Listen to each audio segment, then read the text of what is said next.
For the latest motion to dismiss, for mistrial from the defense over a discrepancy on video evidence that the prosecution presented at trial, but a different version was given to the defense, and they claimed that it would have changed how they approached handling that evidence during the trial. But listen to Judge Schroeder on the media's role in the Rittenhouse trial. We're there in part, not fully, but in part, because of grossly irresponsible handling of what comes out of this trial. I will tell you this, I'm going to think long and hard about live television of a trial again next time. I don't know. I've always been a firm believer in it because I think the people should be able to see what's going on, but when I see what's being done, it's really quite frightening. Frightening, that's the right word for it. Yeah, because the media is going after him, too, from his ringtone to the fact that, he had Rittenhouse pick the jurors out of a box, which is what they do in Wisconsin. The claim being made by the media leftists is that if Rittenhouse is acquitted, it's because the judge was in the tank for the defense. That's the sum total of it. For more on this, we're pleased to be joined again by William Jacobson. He's a clinical professor of law and director of the Securities Law Clinic at Cornell Law School. He's also the founder of the excellent blog legalinsurrection.com, and he's president of the Legal Insurrection Foundation. Professor Jacobson, thanks for joining us again. Thanks for having me on.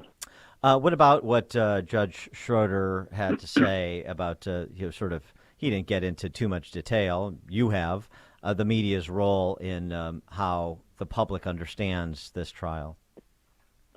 Well, it's similar to so many other cases. The media immediately sets a narrative which is hostile to the defendant in a highly politicized case.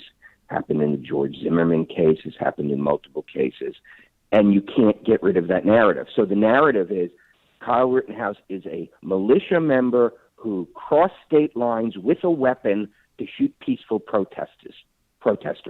None of those things are true, other than he did cross a state line, like that's some big deal nowadays. But he wasn't carrying a weapon. The weapon was already in Wisconsin. He was lawfully able to possess it in Wisconsin. That's why the judge threw out the charge of being a minor in possession. He wasn't a militia member. There's certainly no evidence introduced of that. And he didn't shoot peaceful protesters. He shot 3 extremely violent people who tried to kill him. But that media narrative is out there. It will never go away. And that has framed the case for political purposes, that this is white supremacy on trial here.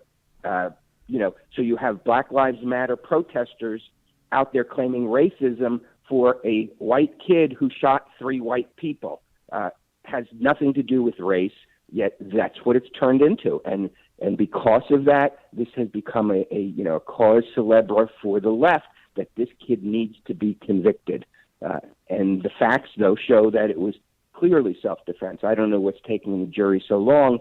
Hopefully it's not a sign that they're going to convict him, because the evidence is just absolutely overwhelming that this was self-defense. But the jurors live in the community, obviously, and do you think that they're afraid of what's going to happen? What happened the last time with their town burning down, and that would cloud their judgment?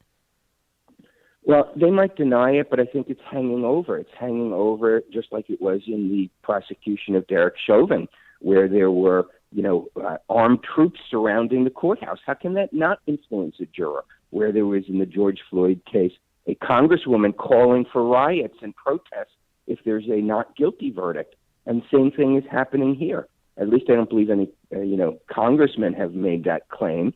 But, he's been called a white supremacist by the president, now president of the United States.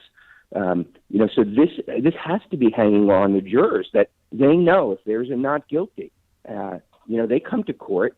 They probably see the protesters outside. They are not sequestered. Protesters outside the courthouse with bullhorns. They've got to hear this. They've got to know what's going to happen. They might say it's not going to impact them, but the mere fact that they'd be thinking about it has to have an effect on things. Well, I can understand why the pro-looter crowd, looting is symbolic taking, as Nicole Hannah-Jones characterizes it. I can understand, because they're used to being able to force politicians to capitulate or expose the cowardice of politicians who do capitulate and direct their police force to stand down when cities are laid siege to, as happened all over America last year, including in Kenosha. And so, they don't like when a private citizen takes it upon himself to do what the civilian political authorities won't do, in a sense, to try to protect private property and to try to protect private citizens. But it seems to me that if Rittenhouse were convicted based on the arguments, as muddled as they were, offered by the prosecution, that would be a serious precedent in diminishment of people's understanding of self-defense and their likelihood to defend themselves.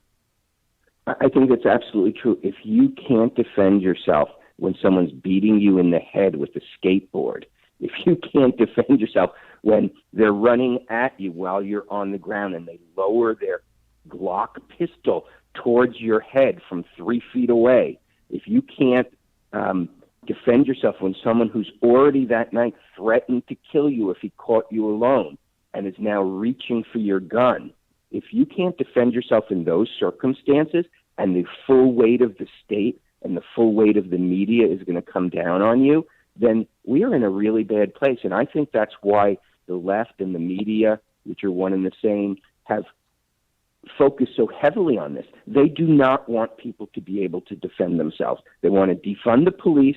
They want to let mobs run the streets, and they don't want citizens to be able to defend themselves. That's what this case has become. Yeah, I mean, lest we forget, former Supreme Court Justice John Paul Stevens, it was just a couple of years ago, he wrote an op-ed in the New York Times calling for the repeal of the Second Amendment, and of course that's the operative position of the entire collection of the left. That's what this is all about, and that's why they're so heavily focused on it. You don't see this sort of media attention for other cases that don't involve self-defense, don't involve what they perceive to be a racial element, even though there is none here. That's what this is all about. This is about citizens not being able to defend themselves because the police are nowhere to be found. They were nowhere to be found during the rioting in Kenosha. They were on the edges. Everybody was left for themselves. And there were violent people like this multiple child rapist, Joseph Rosenbaum, who got shot. So when he tried to grab Kyle Rittenhouse's gun, this violent person who has a long criminal history and was out looking to beat people that night. So, those people are allowed to run the streets. Those people won't be arrested, but somebody who defends themselves against those criminals is going to get arrested. And that's the way the left wants it. They want people intimidated. They want them cowed into with fear. They want them to be able to be manipulated. And that's why this case has become so important. And have you noticed that Rosenbaum's family and Huebner's family, they're not in the courtroom. They're not talking to reporters saying, Rittenhouse killed my child or killed my son or killed, my brother, that they've remained pretty much silent during this whole process. Well, everybody's entitled to, protection of the criminal laws, even a criminal like Rosenbaum. But, the world is a better place that child rapist, violent person is not in it. And he was killed lawfully. He doesn't deserve to be killed unlawfully, but he was killed while trying to kill somebody else. And the other argument that's been made by op-ed writers of the left and so forth, Rittenhouse, he shouldn't have been there. He had no business being there. Well, first of all, whether he should or shouldn't have been there is immaterial to whether or not he defended himself under the law. But secondly, so he is not allowed to go to Kenosha and protect private property, but those that descended on Kenosha from all over the country, they're perfectly within their rights to do so. That's where we are in society right now, is that looters are more protected than the people who protect property and protect themselves. Yeah, and I'm so sick of the whole thing. He crossed state lines too. He worked in Kenosha, Mount Pleasant at the rec center there as a lifeguard. His dad lived there. So I people in New York, don't you go to New Jersey a lot? It's not like it's a big deal to go 10 minutes away. I live in Rhode Island. I can't throw a stone without crossing a state line because we're so small. this notion of how hysterical is this? The people who want open borders on the Mexican border, all of a sudden, the sanctity of the border between Illinois and Wisconsin. How ridiculous is this? Wisconsin should build a wall for a lot of reasons. But I want to get your take on something else, too, these continuing revelations per the Merrick Garland memo about parents at school board members being a matter of concern for federal law enforcement. Well, now we have a development, not just a memo indicating that EDU officials' file has been set up within the FBI and counterterrorism group, in addition to a division within another division within the Department of Justice, are actively soliciting potential cases. That's number one. Number two, we have Southlake, Texas, the U.S. Education Department's Civil Rights Enforcement Arm investigating allegations of discrimination at the Carroll Independent School in Southlake, Texas. For people who forgot, Southlake, Texas was all the rage before Loudoun County was, with a fight over critical race theory in the curriculum. And they turned over their school board in Southlake, Texas, and got rid of all the school board members who were promoting critical race theory as part of the curriculum. And now that school and that school board are being investigated by the Education Department. One of the things that scares Democrats more than anything is this parents movement, because it is a multiracial movement. It crosses political lines. It is a parents movement. So they have been unsuccessful in stopping it by doing their usual tactics of falsely calling people racist, et cetera, et cetera. That hasn't worked. That hasn't slowed it down.